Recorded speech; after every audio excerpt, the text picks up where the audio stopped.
know you. You're a meeting planner. Turns out I'm a meeting planner too.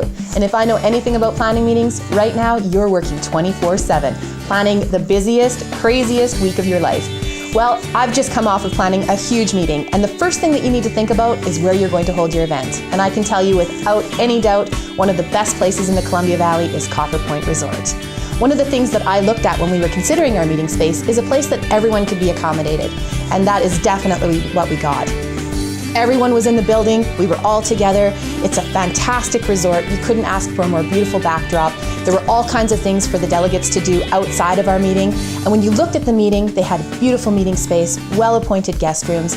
And beyond the accommodations, I think the thing that really drew me to Copper Point Resort is the fact that we had a fantastic staff to work with.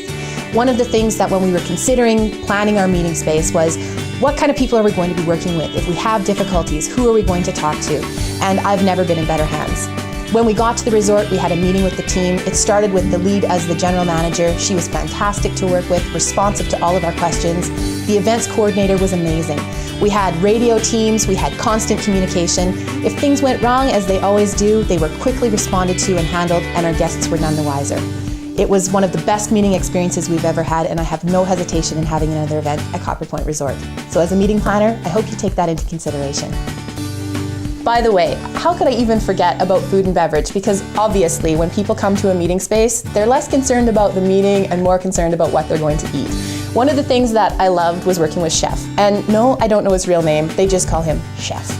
In any event, we had a limited budget, we had to have all kinds of great options. Our meeting space catered to some really elite delegates, and we were able to work with the food and beverage management staff to come up with a menu that was tasteful, tasty, and was within our budget. I appreciated their flexibility, their willingness to work with us, and really they were just a fantastic team. Going from chef all the way down to the people that were helping us put out the meals, look after the appointments. If we needed water, we needed coffee, all we had to do was ask and it was immediately brought to us. So when you're thinking about the other aspects of your meeting planning, food and beverage being a big one, I definitely had a positive and wonderful experience, and I know you will too.